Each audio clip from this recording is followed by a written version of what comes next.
Crazy. What song is that? Love. Huh? What song is that? Crazy Love. I just call it the song. It's called Crazy Love. Brian McKnight used to sing it, but he got it from I think, an older white guy. Hmm.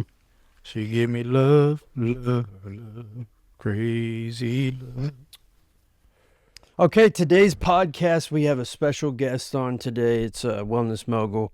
And we're just going to have a casual conversation. Talk to me about a little bit about your diet and just healthy habits in general that you're kind of seeing in this modern generation with people that are trying to find out the right science behind what makes them healthy, what makes them move.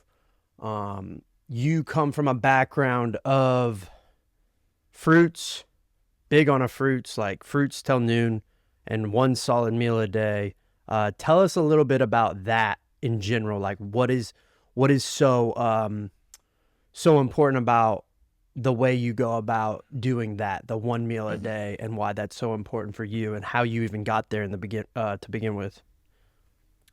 The one solid meal a day, well, I think that fruits are important principally because the issue with most people is they don't have enough bowel movements. Okay. They don't remove waste from the body. My thing is, it's not about how much you can eat, it's about how much you can remove. Mm-hmm. So if you can remove a certain amount, then you don't have that waste sitting there putrefying. Yeah. So what we like to do is we like to deal with fruits. And this is if you're not a football, pro football, or college or high school, Mm-hmm. basketball, if you're not a high level athlete, those people obviously will need protein and carbs because you need the fuel to run the body. Mm-hmm. But if you're an everyday individual and I'm no longer playing professional basketball, I'm not doing these things, I like to go with the fruit because I want to provoke or promote waste removal from the body before I eat that solid meal at 1 or 2 p.m. when the sun is at its apex. That's when I like to eat. Mm-hmm. So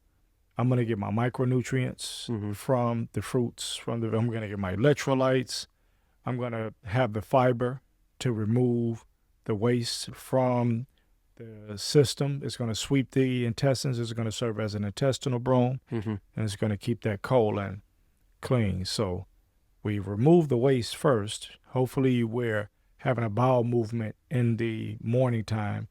By the time noon starts, what we're doing is we're eating that heavy meal Mm-hmm. that's going to carry us throughout the entire day. And we're eating that heavy meal when the sun is at its highest point. Okay. So anywhere between, you figure 12 and 3, Uh-huh. something like that. Ideally 1, 2 p.m. Okay. might be the time. So that's the gist of it. We're getting in micronutrients, and then we're getting the macros Mm-hmm. during that one solid meal per day to prevent us from having to eat heavy meals at night because you're eating just to go to bed. So how did you stumble upon that? I remember you were telling me you never read books on the one solid meal a day. This is just something that you, after your career, during basketball, you didn't eat one solid meal per day, did you? No, I didn't eat one solid meal. You needed You multiple. needed multiple. You needed 3 or 4 maybe because Yeah. you were lifting weights Yeah, as well. And you were playing against players that were bigger and stronger. right. So you need to feed the body. You needed to feed the body, but you also needed to energize the body. So whenever you were playing, you needed those carbs because the carbs are going to run as energy. They were going to run as the fuel of the Mhm. body. You needed the protein, amino acids to build the muscles, right? Because Yeah. you're going to be dealing, there's a lot of hitting, there's a lot of shoving. Yep. You want to build the legs, you Yeah. want to build the triceps, you want to build the shoulders, you want to do all those different things. Yeah, so many people don't know, but well, I guess I feel like from my audience, they don't know that you come from a basketball background of you used to be a hooper at Loyola, and then went and played professional basketball, 8 championships, right? 15. 15 championships, clearly a winner, and then had a tryout with the Bulls, but then had a foot surgery that went wrong. So after that injury, and then you transition into this health and wellness space, what was the thought process behind, like I said earlier before, you didn't read about it in books about the one solid meal a day. I think there is a book out there that we just recently found or something. Somebody just put that out. But what was your thought process when you're transitioning into health and you're like, okay, I'm going to do one solid meal a day? And do you count all your calories for that meal, or is it eat to fill up? And are you looking at like carbs, protein, fats, or is it just fill up? Yeah, the book I believe is called, I don't know if it's called Eat to Live by Elijah Muhammad, who was a Nation of Islam. He was a black Muslim. And the funny thing is, I had never heard of the book, but when I was mentioning one solid meal per day, people would make the comments on social media, and they were thinking that I got it from there, but I had never heard of it. I just said one solid meal a day. Yeah. Because I was coming for eating fruit. So, but he wrote about this in terms of being the key to health. And I believe that book is best seller for sure in the so-called African-American black community. And then I started to hear these terms called OMAD, and which means one meal a day. Okay. So there's a difference between one solid meal a day and one meal a day. Okay. One solid meal a day is that I'm not counting the fruits or the snacks like trail mix and all that type of thing. Is eggs in there? Is that considered? No, that's not solid. Come on, Okay. bro. That's not solid. That's like solid food. Okay. Egg is protein, Okay. amino acids. All right. So when I say fruit or nuts and seeds, that type of thing, that's just going to be a snack. Snack. Exactly. Okay. Yeah, exactly. That's not like you're not eating that to sustain yourself. Yeah. The average everyday person, maybe a vegan, a vegetarian, or a person that's a fruitarian, they might, but not the average everyday person. That's like ludicrous to think about living on fruits. But the one solid meal a day is you eating one solid meal a day. Now to eat one meal a day, under the OMAD, I believe you're just eating one meal. I don't think you're doing snacks at all, from my knowledge of it. I don't know much about it, but that's my knowledge. You just eat one time per day. Okay. Yeah. And so what are the benefits that you noticeably seen when you in the very brink of the beginning, when you started doing the one meal a day? What was some of the noticeable differences in your life that you really noted and saw a difference for you? The main thing you realize is how much your life revolves around eating. There's a lot of people that are programmed to eat 3 and 4 and 5 times per day. And what you realize is that's not a requirement. That's not a necessity, because as you eat each and every time, you are elevating the insulin. The insulin gets released. So the more the insulin is released in the body, the more you're going to store fat, because insulin release means store fat. Okay. When you're fasting, that means burn fat. So that's why people can never get shredded like they want, because they're constantly eating. Now, I know somebody will say, well, you're supposed to eat 5 times a day if you're lifting and all that. That's a different thing. I'm talking about average everyday people. Some people that lift, that are weightlifters, they're eating 4 and 5 times a day, but they're also lifting and doing 5 sets of 12 reps and of 6 different exercises each and every day of a different body part. So that's bodybuilding. Of course, you're going to need something to put in the body. If you're bodybuilding, you need the fuel to grow the muscle. Yeah. So that's a little bit different. What does that one meal for you look like? It can be different things. It depends. It could be some salmon. It depends on how I'm feeling. It can be salmon with some type of Brussels sprouts, or some type of broccoli, or it could be like lentils with quinoa. Depends on if I'm in the mood for eating some type of steak, I'll do that. But principally, it varies. It depends on how I'm feeling. Okay. Yeah. So the main thing is you want to get your protein. Like let's say I do the vegan. Let's say I go quinoa, which is good in protein. Let's say I go lentils.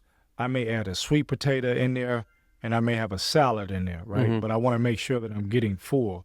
If you're doing the salmon, I may do the salmon with a stir fry with different vegetables, where we have the onions, you have the garlic. You need those seasonings are important. Okay. So we may do that. If you do steak, then it's going to be with a veggie like broccoli and a salad, something like that. Occasionally, yeah. So there's a few options to pick through. It's not just super standardized. But if you could give, like, say you were just a beast and you could be super disciplined, create that power meal that you would eat not every day, I but would eat vegan.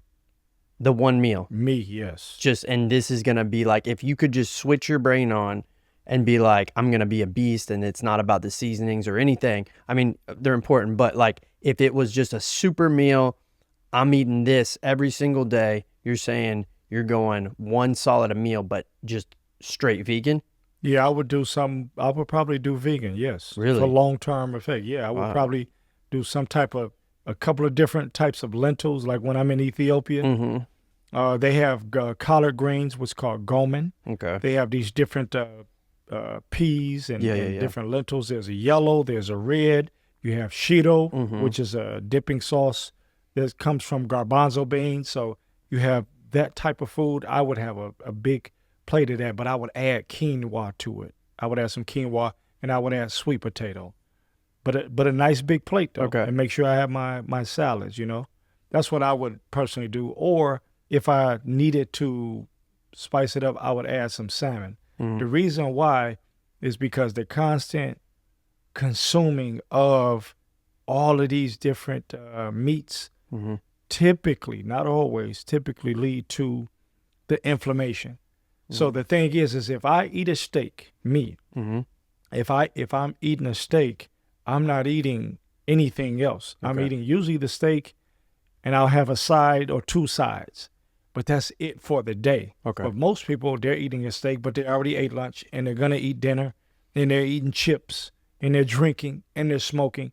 There's a lot to that. So your entire lifestyle is inflammatory. Okay. So to get away from that, you go away from the oils, you go away from the smoking, you go away from the excessive red meat combined with all those other things.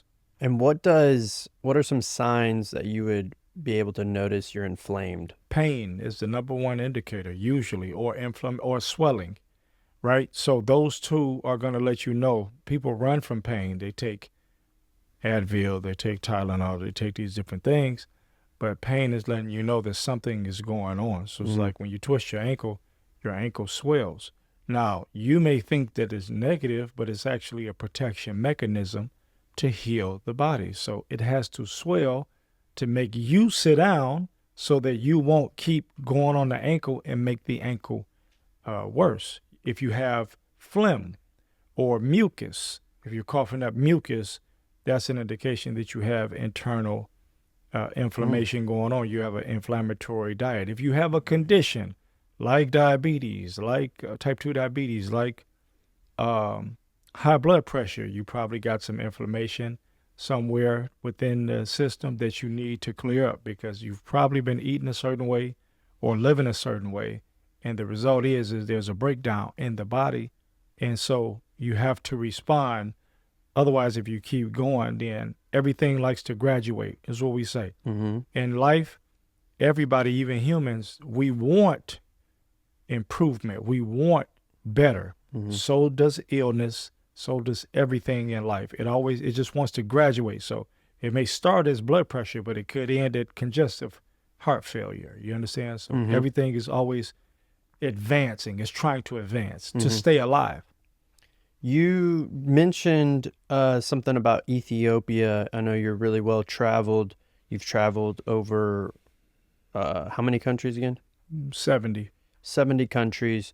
And Ethiopia, what makes Ethiopia a little bit different from America? What's the culture like in Ethiopia? The culture in Ethiopia is a very religious one.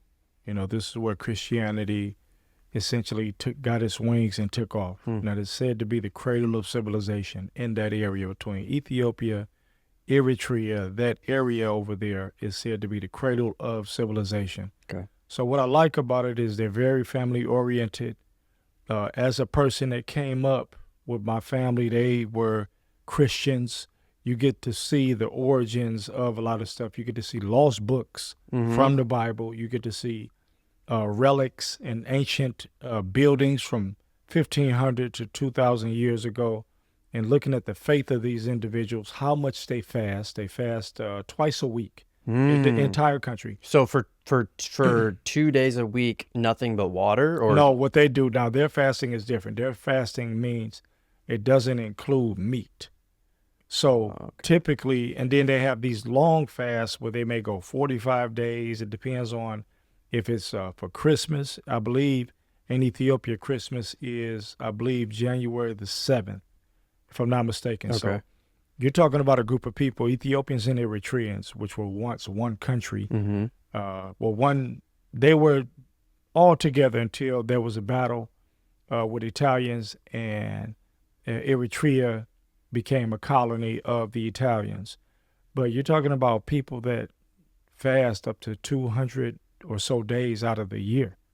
So they're very convicted. They're very convicted in their religion, and it shows in their behavior. There's some infighting going on. You know, there's political stuff always that's happening. But all in all, I got a chance to learn a lot, you know, by watching their faith, watching how they behave with family. The belief in God was crazy, man. Yeah. It was amazing to watch people. I believe. Was it like a daily type thing where they get together and pray and read, or what kind of worship are we talking about? Like when you say, like, what does that look like over there? Well, in their life, how they're living. Number one, they're giving thanks for everything. Yeah. Like super appreciative. When they see a church, they stop and kiss the gate of the church. They're kissing the gate, and they getting up there praying every morning. Not this 2-minute stuff, like for hours. Wow. An hour, 2 hours. When they go to church, sometimes they go to church for 7 hours. Like they're doing this stuff. And listen, there's it's called mescal, MESKEL. They will walk from one city to another. It may take them a day or two, like a couple of days, to get from one city to another. Sometimes some of them are barefoot. The mescal means cross, by the way. I believe it's celebrated at the end of September, if I'm not mistaken. But the faith that you see in these individuals is they have monks that have wisdom that you can't even imagine. There's a lot of lost books from the Bible over there as well. I believe everybody that calls themselves a Christian, if you're a Christian and you're really serious about it, I believe you should go to Ethiopia and see all these things for yourself. Wow. Absolutely. Is it safe over there to just travel alone? Well, at this particular moment, no, because they have some inner conflict that's going on over there. But in the capital city, yes, you're good. In Addis Ababa, yes. But in the places where everything is at, which is going to be in the north, in the Tigray region, the part that borders Eritrea as well. Tigray, yes. And then you have Sudan that's up there bordering as well. That area is has some conflict, but that's where the Ark of the Covenant is said to be. Oh, really? Absolutely. I went there. I went to, you can't get close, though. You can't get close to it. It's being guarded heavily by a monk. Like they dedicate their lives. They don't have nothing else. They don't do nothing else. Right. I went to the church in the sky where we climbed all the way up. I saw that. That was super sweet. I went to the church in the sky. I've gone to... Do they actually hold church, like, service up there, or is it kind of like just a monument? People just climb up It's just there? a monument. People climb up to sometimes baptize their kids. But on the highest place, which is like a symbolic symbol of, like, when you're going to talk to the Lord, go to the highest place. That's so beautiful. It's like a 45-minute climb, man. Yeah, and we climbed with no ropes. It was if you fall, it's over, and you're climbing up virtually. You're climbing up, man. It's really impressive. I went to the house of the Queen of Sheba. I was gonna ask you about that. What was that about? What, like, and you were talking about there were some things about Solomon or something? Yeah, she had a son with Solomon, and that son was called Menelik. Menelik is the one that brought the Ark of the Covenant back to Ethiopia. Oh, wow. Yeah. So Menelik is the son of Solomon. Wow. And Queen of Sheba was a great ruler, great queen of Ethiopia of the Aksumite Empire. Axumit Empire, which is one of the top empires on the planet. at that time. So if they're like, they're super religious, the culture is probably really healthy, the people are probably really nice to each other. What do they, I mean, are they on this thing? Like, what's it like over there? I mean, do they use this? What kind of careers are they? I mean, it feels like it's another world when you talk about it, or is it similar to America? But what kind of, I mean, do they see this as poison, or what? What is it like over there? Yeah, the capital city is like New York in a small way. Okay. So Right. people are moving and shaking. This They're is not moving and like shaking, they yeah. have the sticks and they're with the pyramids and they No, got the no. Outside draped of that, clothes. Yeah. yes. When you move to the northern place that I Mhm. told you where they got the where there's the conflict going on, when you Mhm. start to move to places like that, Mhm. yes. But essentially, they're caught up because a lot of Ethiopians, not a lot, but many Ethiopians live in Washington D.C. Mhm. They live in Okay. Denver. Okay. They live in Dallas, Texas. Oh, So okay. they keep up now. They got that. They got the phone. Right. They can keep up now. It's still they still have an understanding of things, but in the countryside though, they're not keeping up with this stuff. They just still living, kind of how they were taught to live and raised. But there's some sprinkles of the Western culture It's starting to bleed over over. there, a small amounts. But Ethiopia is so controlled. It's only gonna go so far though. They'll still Mhm. put you in jail for certain things. Okay. That are against the Bible in their mind. What's the dress code like over there? Are women more kind of like less showing, different, like more covered up, or is it kind of like America where it's like trendy clothes, H&M? Yeah, that's a good question. They're mostly covered up. Oh, okay. Not covered up like Muslim, like you. Yeah, like see, but wrapped up like no a more- baby. no, no, like, no, no, no. yeah. But some wear stuff similar to that, but they're not like covered. If they're Muslim, they may be covered up, but most Yeah. of them are just wearing Normal. typical clothes, but they're not revealing. Yeah. They're just like it's just like you're Like not Air even thinking. Apostle or something. Yeah, no, like they- Abercrombie or something. Exactly. Yeah, like, So if they look good, the women or whatever, they look good, but it's not like they're pouring it all. Some, when they go out, they may have some stuff, but it's still it's not nothing like what we would see in the West. Yeah. talk to me a little bit about, we're on this subject, the women's their culture in dating and marriage. How is it different from America in terms of how women over there, kind of what they look for in a man? They're in the difference in America, like in my generation, it's kind of like more so in America, the woman is looking for this, 50 Shades of Grey guy that's got the Lamborghini and wants, is got the money, and this pimp, this mysterious man. What is it kind of like over there? What do the women over there really value, and what do they look for in a man? Well, what they look for is what they were raised on, which is a God-fearing man, Mm. first and foremost, somebody that they can bring home to their family. There is no dating over there. You going in for marriage. Ooh, that's so good. There's no dating. So typically, you might see a woman. No, the family won't know anything about you until It's it's time. time. Yeah. So they won't know. And then So you dating's have to- just not a thing. It's like we're talking, we go to eat yeah, coffee. but the family doesn't know about you about any of that. And are you kissing, hugging? Well, that's an individual thing, but you definitely don't do that in public. They don't. That's not. Yeah, a thing they're in like- Ethiopia. No. Yeah, it's disrespectful to the elders To do that in to public. do those things. Yeah, they don't. They don't. What do if that. you're married, like at a ring? And If you're married, I still didn't see people doing that. okay, Yeah, So they the keep most that I very might see private. is maybe a handhold, but yeah, everything is to be Very done behind private. closed doors. mm. Yeah, everything is to be done. So there's no, and when it's time to marry, when you're interested, you have to go to the woman's house and you have to talk to the mom and the dad, and you better come with a bottle of wine and all that. And if it's accepted, you come in. You need a guy, what they call a shamagale. You need a guy speaking for you that's going to come with you, because you need somebody to vouch for you to say that This is you're a stand-up solid guy. man. Yeah, absolutely. You gotta have Because a guy. if something goes down, they're looking at you like, hey, man, I thought this guy was a Yeah, stand-up because guy. they know nothing about you, and that's what's kind of different in America is you have a dating process where the parents can kind of vet, you know, a few times. So these guys over in Ethiopia, they're just seeing you for the first time, and they're like, okay, I need another guy to kind of vouch for you. That's kind of crazy if you think about it. Yeah, but the thing is that that's a part of it, but parents still find out things about, you know, who you are. They're going to do some, because typically the culture in Ethiopia is that if you're coming from one culture, then it's likely that you're behaving the same way as this individual that was brought up, you know. So I will admit something today, Okay. and that is that it is a wise thing for people to stay with their own people, because that way everything is similar. You understand it. But when you start trying to cross, You're saying stay with the same race. if you can, yeah. Yeah. That makes sense because Yeah. white people are more like white people and black people are more like Yeah. black people, and you know, Mexican people are like more Mexican. It makes sense.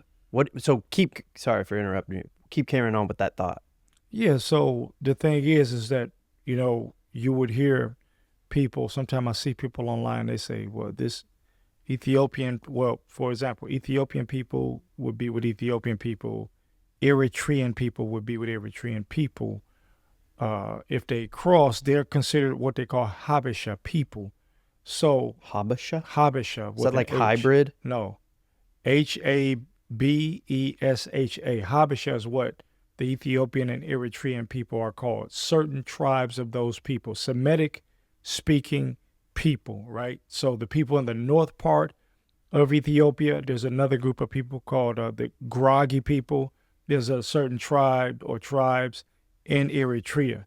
But my point is this: an Eritrean woman or Ethiopian woman marrying a white American or European American, they may love each other and things may be cool, but culturally they're going to be different. Yeah. Whereas if the Eritreans stay with the Eritrean, then it makes the most sense, because we don't have, number one, you preserve bloodline. That's what they think about over there. And it makes sense for them to want to preserve their bloodline over there. But not everybody thinks like that, Sees it because that these way, are yeah. people that haven't mixed with people, a lot of people. Yeah. So they try to preserve, because they're very prideful in their country.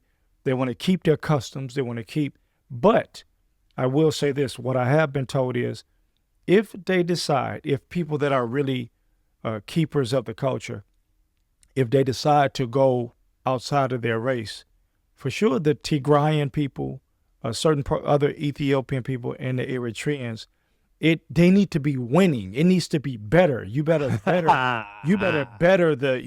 better. So you got to be a white guy with some chips. No, it's not about the money. Oh, just better. The money. I mean, okay, the money so is cool. I forgot about that. Yeah, Yeah, I'm the too money American. The money Yeah, is I keep cool, but they forgetting. not. I mean that helps.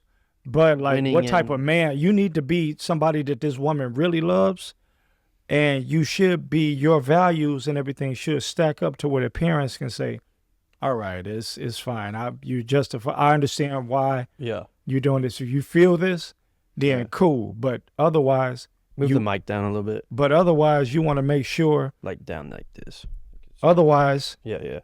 you good? Yeah, you're good. Otherwise, you know, it makes sense to stay with your own people, to preserve the culture, because a lot of the culture now, mind you, you're talking about people that were essentially isolated.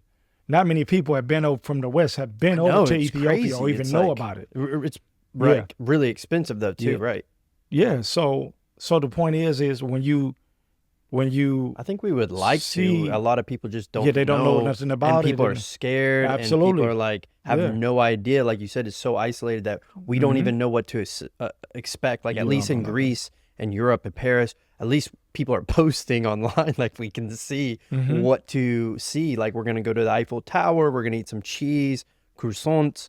Like, you know, we're gonna do that. But in Ethiopia, it's like nobody. I don't think I've ever seen an Instagram post in Ethiopia, honestly, other than yours. You know, here's the thing. Ethiopia is the one African country that's never been colonized by anybody. That's what makes them so special. That's what makes them stand out. Everybody else has been colonized. So explain colonize. I don't understand. Colonize, a European power, a European country has come and put state claim in the country and ruled the country. Oh, They have never outside been territory comes in from Europe. Yeah. and says, "This is ours." Yeah, like the Berlin Conference. They break up. They break up. The European powers are deciding who gets what in Africa. So, for example, the Dutch would get the Congo. Mm, The Italians got Eritrea. okay.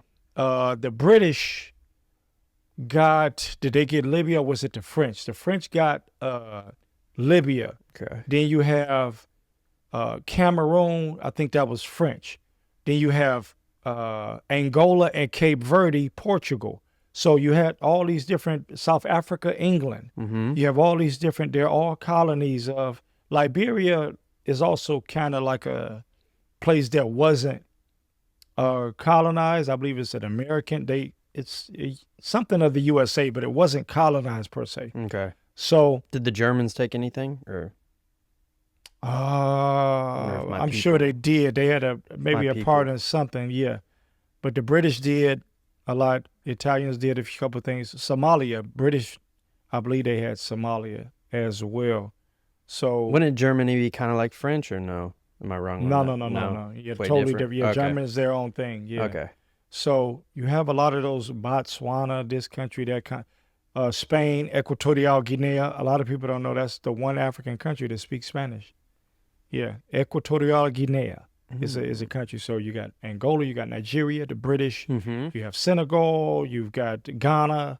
You know, all these places have been colonized. So that's what makes Ethiopia stand out, is they've never been colonized. The Italians tried, but they didn't. They were unsuccessful.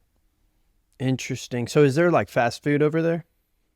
No. Well, I saw Burger King, but the thing is, the Burger King over there, they had a Pizza Hut and a Burger King. Those are the only two spots. Pizza Hut and a Burger King? Yeah, and they have their own version of.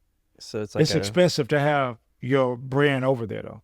yeah. But they have their own version of their fast foods. Their local. They have fast foods. Like but DR has their chicken Big Mac. Like that was kind of cool. No. you know. I'm saying they have their own fast food establishments, fast food restaurants. Oh. Yeah, but So the it's- brand names that I know that I saw Burger King. were Burger King and Pizza Hut. Those are the only two. I'm sure McDonald's tried to come, but things get expensive. So if you go to Burger King, let's say you go to Burger King over there, they may tell you they're out of apple pie, and it might be out for 2 months. Oh, You know? wow. Yeah, so that's the thing It's too. just not a focus. Yeah, but they're not people that eat out like that. They eat their food. So when they eat, are the families like, coming together for each meal, or how is that? Yeah, Ethiopians typically eat off of one, or Habesha people, Ethiopia, Eritrea, they typically eat off of one plate. They typically eat, so they'll have like 7 different things on a plate, and it'll be laid on top of what they call injera bread, right? Mm-hmm. So it's a grain actually. It's a grain from it's teff, the grain teff. So it's laid flat like a thin pancake, and they'll have different food on there. Yeah. And you pull a piece of the injera off, and you take it and you may put it in the lentils and the grain, and then you eat it. Now, what they also do is something called gursha, and the gursha is where they're giving the actual food.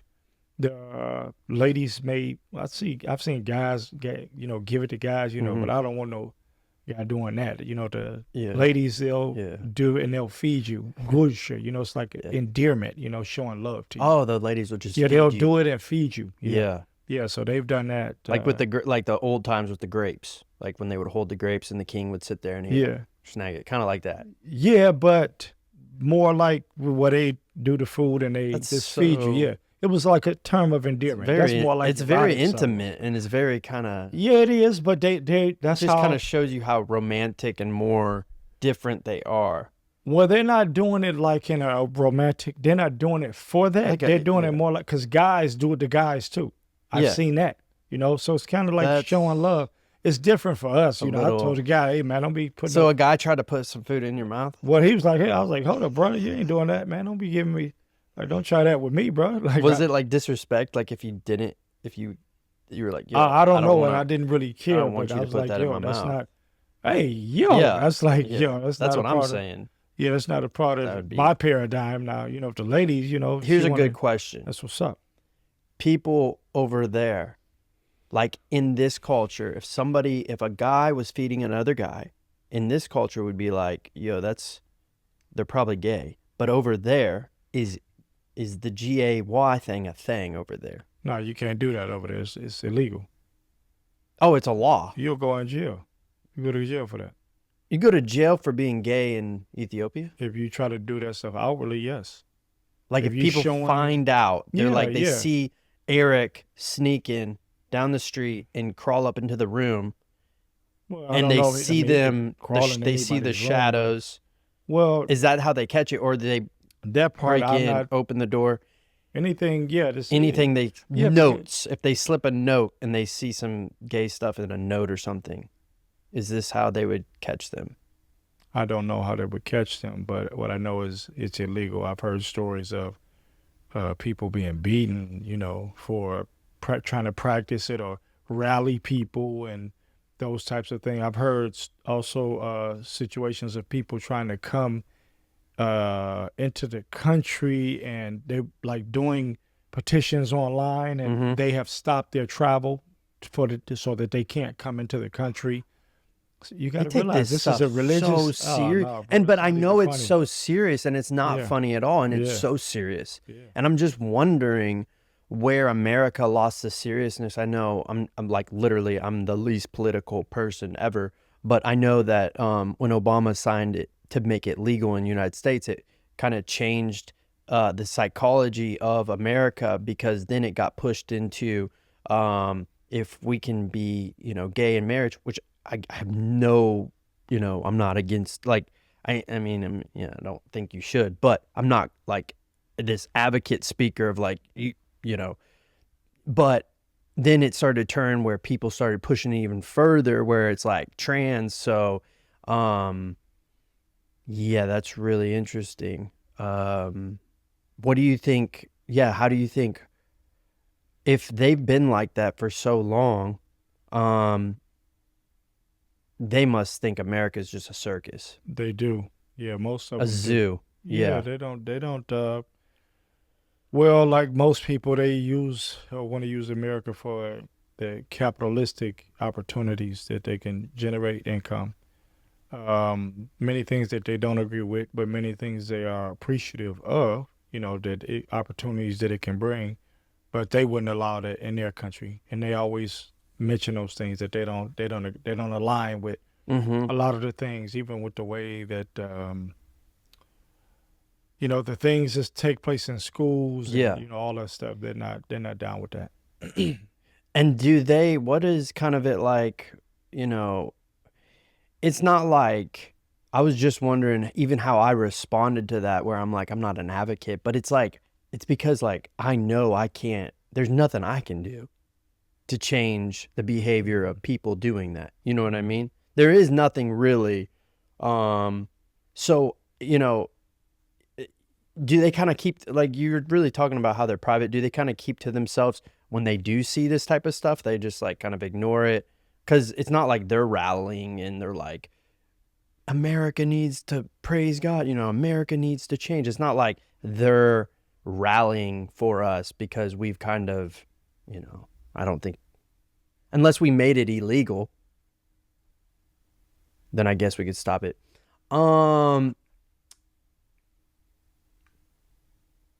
So let's talk about moving subjects and your travels, and talking a little bit about setting big life goals in life. And you're really deep into psychology. What do you think it is about people? What do you think people in America and just in the world in general, psychologically, what do you think people actually want in life? Do they want to be happy? Do they want success? What is the thing that you think will help a lot of people that's super simple to do, that will, create some sort of motivation in their own life? Like if they're trying to achieve a goal, psychologically, people get trapped in their mind. They're scared. They see success maybe as money. How do you think, like principally, if you were just a school teacher in high school or college, what would be your message to this generation that's coming out of college and they're like, hey, I want to be successful, but there's so many different speakers online telling these kids on, we have Andrew Tate saying one way, we have all these guys saying a certain way. What's kind of your, if you were to guide the ship, what would be your message to like really steer somebody in the right direction? My message to people would be, do not measure your success on money, because measuring your success on money is a fleeting thing. It can come and go. Measure your success on how you impact people. When people are 70 years old, 80 years old, 50, 60 years old, they will never forget what you did for them. They will never forget how you taught them something, because those are the things that stay with people. I don't care about how much money you have. I don't have the money. So what's the good in me just measuring off of I got 10 million and everybody around me is on their knuckles? Mm-hmm. How does that help everybody else? Yeah. Now, I want to generate income to take care of my family so that I can be okay to do the things like travel, but the money in and of itself doesn't make me successful. If I rob the bank, if I unalive people, if I got it through ill-gotten gains, how does that make me successful? Because I have the money or because I have the material. It could burn. Right. It can be lost. All these things they're very temporary. But what's not temporary is if you're a school teacher, how you impacted somebody. Right. If you're a doctor, how did you save a life? That's eternal. Yeah, of course it's eternal. So you're going to make your money anyway. You got to do something anyway. Mm-hmm. So the point is that now how much you generate, that will be on how well you can do something or how well you can develop a system of that thing that you do. But I wouldn't worry about the money. When you become great at something, the money typically comes because however many people you can help, if you understand that profits follow people, you will always be good in life. Love that message. Yeah, absolutely. So you're more on, so profits follow people. So if, so how does somebody get to that place? Of understanding that you have to develop yourself. It's still going to come from you. The world that I experience on the outside is only based upon what I have on the inside. So it's a reflection. So it doesn't matter what I'm saying to you. If you look at the outcomes of my life, you will know what I'm thinking. And I can tell what you're thinking by the things that constantly and consistently happen to you. Okay. Not one-off things, not things that are like a lucky thing. Yeah. But if I can look at your life and see that over the last year or two, you keep having the same things happen to you, then this is an intentional thing. It may be subconscious for you, but it's something that continues to happen because of a vibration or a frequency or thoughts that you have. So things keep happening because everything is always seeking alignment. It's always seeking its equal, if that makes sense. Yeah. So if I'm a person that smoke weed, if I'm in Tampa, if I'm in Miami, if I'm in Detroit, I'm going to be probably hanging out with people that smoke weed. No matter where I go, that's what I'm looking for. I'm going to get along with those people. Yeah. But if I don't smoke, I'm not going to get along with those people. I'm not going to be looking for those people. To have that. Yeah, I'm not going to jam. So like some of these other people are saying, you still have to develop yourself and develop skills. You should not be a person that's an adult that can't take care of yourself. So at the very least, you do have to be able to feed and clothe yourself and take care of yourself. That's like bare minimum. A basic requirement of all human beings. So you need a skill set. If you can find something that's within your talents, that's even better. Because if you can find something that you would do for free and develop, I was already talking for free for many years before anybody ever paid me. This was something that I was doing. But I was helping people already for no money, but I wasn't thinking about the money. But what happened? I'll tell you what happened. What happened is it came down to time, and time is the one resource as well as energy that we cannot waste.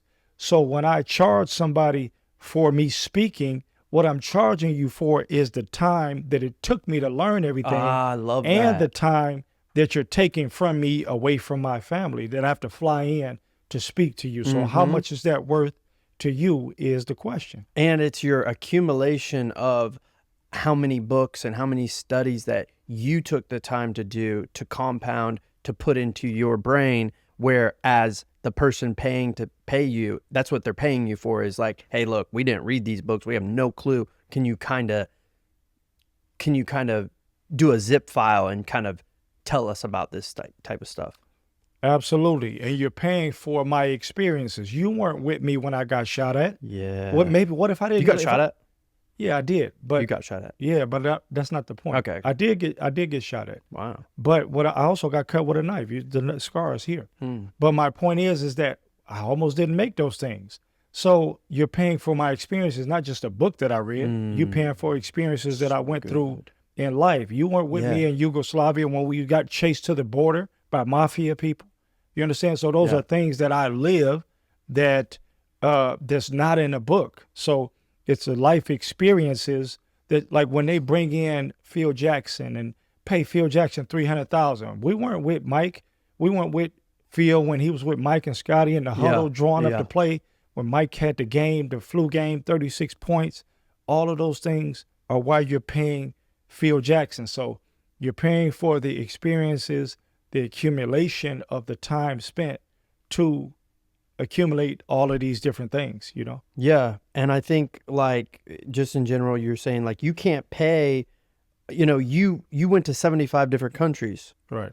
And then in those countries, isn't that how you kind of formulated your unique approach on everything, supplement-wise, herb-wise? Absolutely. Talk to us about that a little bit. Yeah, what I realize is when you go, first of all, people are the same everywhere. Yeah. Maybe they have a different religion. Maybe they have a different bloodline, an ethnic, they're different in ethnicity, but they're essentially the same in that how they think about things, how they go about things is still the same. But they're eating different things, right? They're operating on different customs and cultural norms. And so it gave me a different perspective coming out of the city of Detroit, where I would see different things, but I would be over in Kuwait. Yeah. I would be over in Dubai. I was in Dubai long before it was a thing to be in Dubai. 2001. I was in Dubai in 2001. A lot of people watching this wasn't even born yet. It probably wasn't a big city, was it? It was a big city, It was? absolutely. Oh, yeah, wow. it was luxury, all that. Just all not that. like, obviously. That was 25 years ago. Yeah. It was all luxury. It was, wow. it was amazing, man. It was like on the come up, you know. So 2001. yeah, I was there at that time. I had won a dunk contest in the Asian Club Championships. Over the Asians, wow. Yeah, well, it's called the Asian Club Championships, but it's like you had teams from Iran, you had teams from Kuwait, Syria, Lebanon, Hong Kong. You had all these different, and I won the dunk contest. What was your dunk that like really put it over the edge? That was it the special? throw up catch windmill or the throw up catch 360 from outside the paint?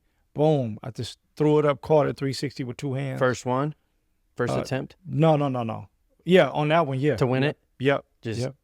took it. Yeah. They give you a certain amount of dunks that they. Yeah, but if you get to on do. the first one, it's like then it is what it like is. the highest score. Yeah. Yeah. So that was fun, you know. But just seeing all these different things made me, number one, appreciate that coming from America, we do have a lot of opportunities. Yeah. Even as a so-called African American that is disenfranchised in many ways, it's like this right here, though. The brain can help you overcome all of those things. And when you see things, this is why it's good to make the money and travel, because that's what's going to give you the perspective on life, and you're going to get a chance to see, compare, and contrast where you've been, where you're from, and then you will see, like, man, if this guy right here, if this guy was even in Detroit on the east side in the projects, he would take that opportunity and he would be a doctor. He would go through the roof. Right. You understand? Yeah. So that was what helped me out to really gain perspective on life, whether it's food, it's nutrition, relationships. I saw it doesn't matter if you're Muslim, I saw that. You Buddhist, I saw that. Christian, I saw all of these things. And that's where I think it's so unique and interesting. Your whole career is really interesting, is like You have 75 plus careers, basketball background, sports athletic. You know how that feels to go through that journey, go to the pros, win championships, and then formulate. We call it in like content creation. We call when you are exposed to so much content on the online, we call it curation. You became a really good curator of diet and nutrition and food because you went to 75 different countries and you kind of like say, look, this herb is really good from this place. Talk to us a little bit about the countries that have some of the best herbs. Countries that have the best herbs. Well, every country has their own herbs, but I would say the continent of Africa Okay. has the best herbs. There are a lot of men that are focused on vitality, and I would say a lot of the West African and even South African countries have a lot of the herbs. Now, in East Africa, they have the herbs, especially in Ethiopia, but those names it's tough to get the names. I couldn't keep up with all of the names. Okay. But in West Africa, whether you would hear about bulbine adolensis with In testosterone. the country, is it called the country or is Mandingo, right? The country Mandingo in South Africa. No, it's not a country called Mandingo. That's a man. They call a guy from Africa that has the strong sexual prowess. They call them a Mandingo. The Mandinka people were people. It was a collection of countries. There's a few different countries, and they were called the Mandinka people. They expanded across these different countries. But Mandingo, when people mention Mandingo, they're talking about a caricature of an African strong man that's well endowed that performs well in the bedroom. I swear I thought I looked it up and it was like some county in Africa. It's a possibility that there's I don't doubt it that there's I don't know. county called Mandingo, maybe, but the Mandinka people that makes sense. Is where I believe that originated from. And so you got a lot of your herbs on dirtyrootsherbs.com that are these African herbs. Is it from any other countries, like European countries that you have? Like, where are all, if you were to say Caribbean, Asia, Africa, even the United States, even South America, we have them from all those different places. So what kind of herbs will come out of South America that would be in some of your formulas? Maca root, quebracho. Oh, wow. You have yellow maca, you have red maca, you have black maca, you have damiana, you have quebracho. Those would be some of the ones that's coming out of South America. Mm-hmm. And the ones that are really popular in Steam, I've been noticing that it's kind of like getting this uproar. Is Fedosia agressus and Tonkat Ali, is that from South Africa? No, Fedosia is West Africa. Tonkat Ali is Asia, aka Long Jack. Yeah. So that's out of Asia, along with C. Stanch. Mm-hmm. And Clea Thorelli is another one. Mm-hmm. In terms of West Africa, Fedosia agressus, you have Bulbine natalensis, mm-hmm. you have Cagelia africana. Yeah. The one that's high in vitamin C, that's Africa though. That's vitamin C. Yeah, that's baobab. Okay. They use that one for the long hair growth in the country of Chad. Those women have some of the longest hair in all of Africa. They go through these different ceremonies and they just grow their hair. Mm-hmm. And then you have guru root, you have mandia witte. These are all good for testosterone, male vitality. I had a question.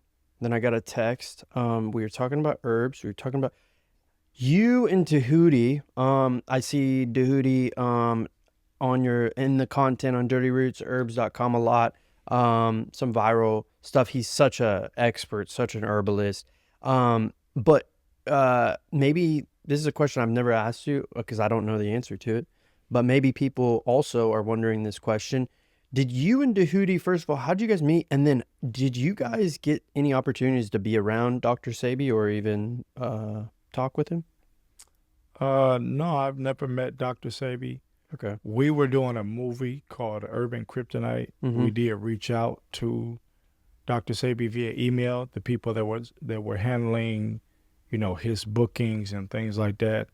Unfortunately, we didn't get through to him. Mm-hmm. We wanted him. He was like the first person that we reached out to for the movie. But this was what year? This was back in 2013. Okay, Yeah. so Instagram and Facebook, was that a thing? I wasn't using But Instagram was at that Dr. time. Sabi on Instagram, or like he was just old school? Yeah, no, he had people doing stuff for him via email. So Okay. you might see some videos or something of Doc on Facebook, Mm-hmm.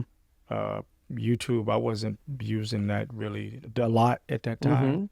Mm-hmm. Instagram, I knew nothing about. Right. I barely was even using Facebook. I Mm-hmm. used it some, but so myself and Tahuti, we were doing a documentary. Actually, Tahuti, we had some mutual people that knew Tahuti, and I ended up reaching out to him because he was doing really good on YouTube videos. He was breaking I down know, he's stuff. so He was good. amazing, man. He really And so is I the said, most this guy, electrifying guy I've ever yeah, heard he's break down on herbs. Is Duty, and he really, I mean, he just is like an encyclopedia for herbs. Any problem you have, any issue you have with the body, there's an herb for it, and he knows it.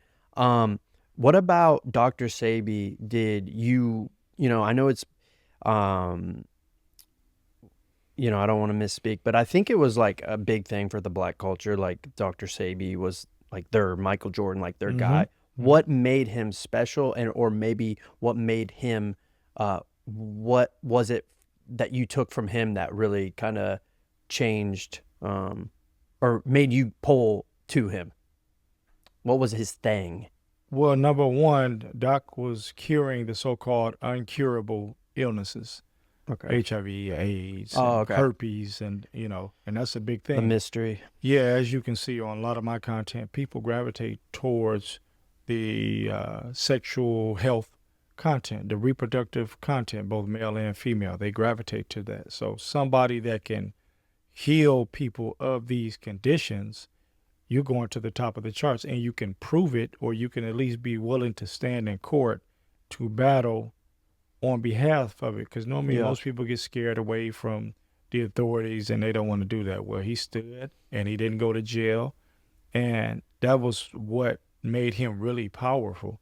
And so, and he spoke with the confidence like, look, this is what I'm doing. I know what I'm doing. Yeah. This is what you should be doing. This is what's causing it. Mm. And then he had the herbal formulas to go with it, his own herbal formulas. Mm-hmm. So you had to respect that.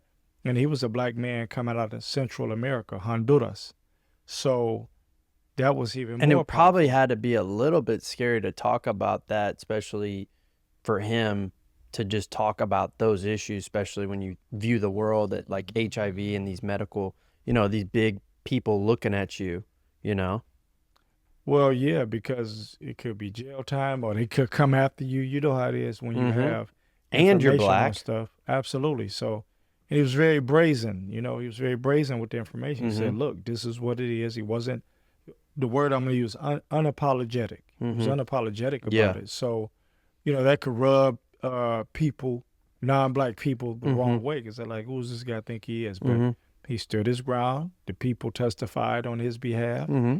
And he was able to walk away without any jail time. So that was very, that was a powerful thing. That was unheard of. Kind of like a was Martin Luther historic. King of health. Yeah, that was unheard of. What Yeah. was his thing, like a CMOS or something? Was Well, that his he thing? made that famous. And what does that do?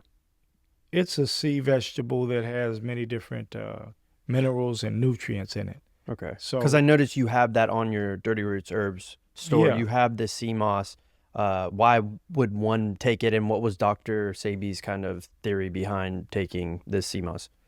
I don't know his theory behind it. Yeah. But I know that he would say that it gives you all of the minerals. Many people that had thyroid issues are deficient in iodine. It had the iodine in it for you, but it also gave you many other nutrients that the body would need. And then people started making sea moss gel. It became a thing. He's single-handedly responsible for sea moss sales soaring through the roof. He made that a popular thing. And the reason why sea moss is powerful with bladderwrack and these other different forms of sea kelp and chlorella and spirulina Mm-hmm. is because these are multi-mineral, multivitamin plants. Mm-hmm. That's what makes them so special. So sea moss just so happened to be his the most thing. famous because that's what he made That was his famous. thing, yeah. Yes. We're kind of wrapping up right now. Is there any your journey with speaking? You've spoke all kinds of over the world, everywhere. What about books? Is there any books that you? I know you've been an author of books. I don't know how many books, but can you list a few of the books for us that we could maybe go find or purchase on Amazon if they're out there? I don't know if they're out there. I've taken some books off because okay. we're redoing them. Okay. But there's a book that I have on. I'm drawing a blank, man. Yeah. There's a book that I have on It's Amazon. not Kryptonite because that's no, a movie. No, not that one. No. Yeah. Well, we made that. That's a book, but that's a movie. Mhm. But there's a book that I wrote. I don't know why I'm drawing a blank. It's crazy.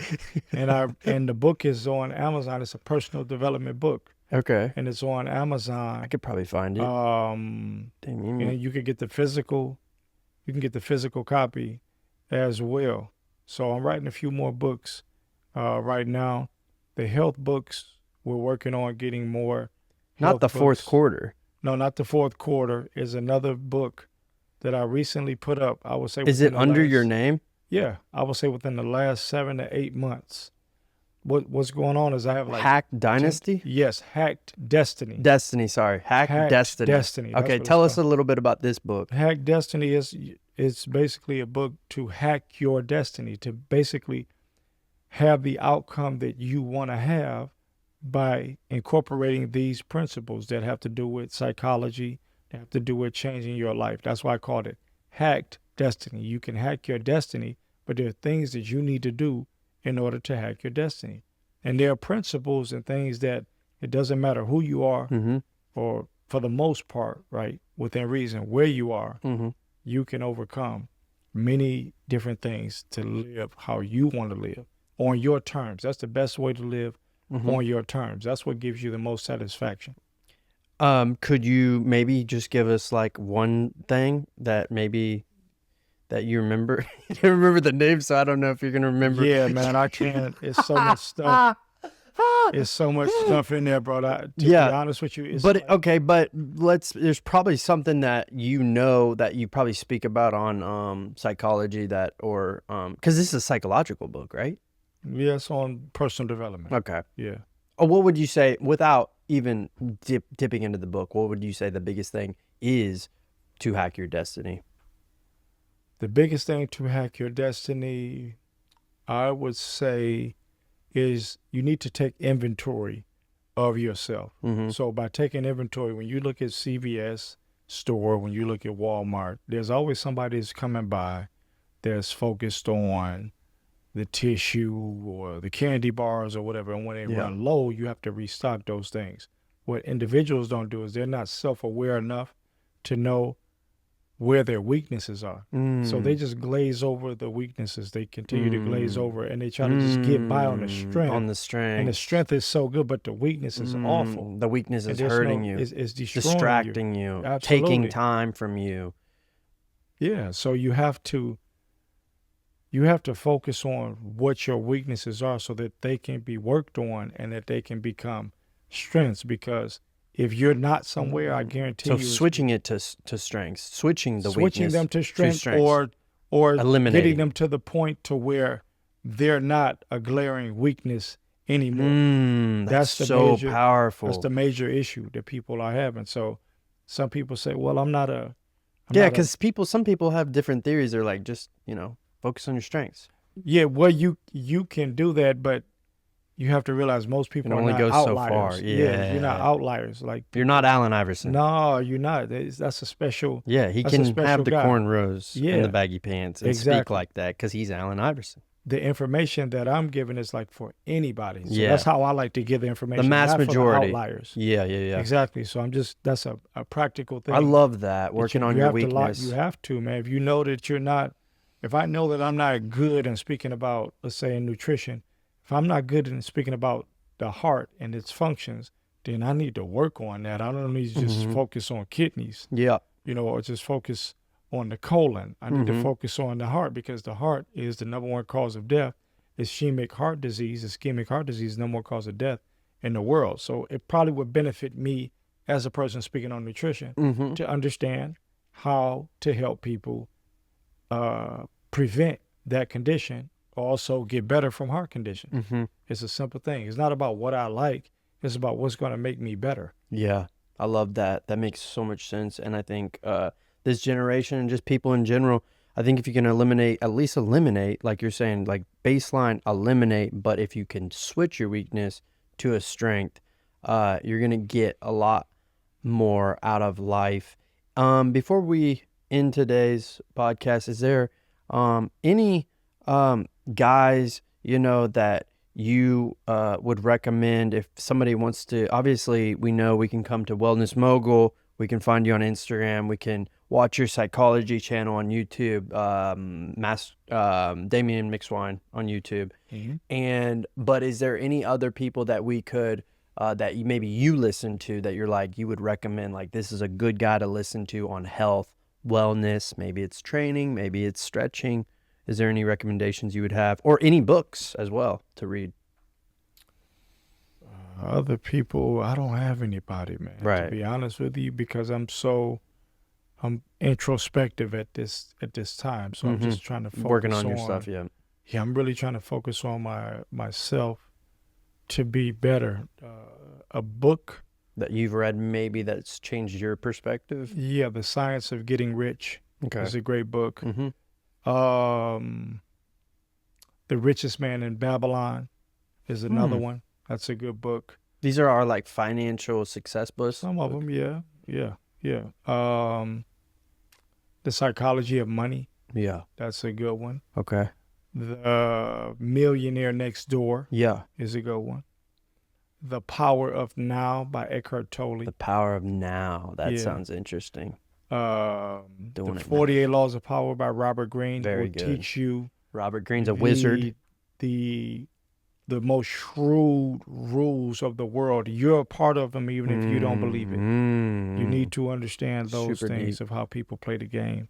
And at the deepest level, I would say, those are simple books that are very powerful books. We can go back, if it just came down to one, I don't even want to be cliche, there's two. You can go Napoleon Hill, Outwitting the Devil, Okay. or you could go Napoleon Hill, Think and Grow Rich. Okay.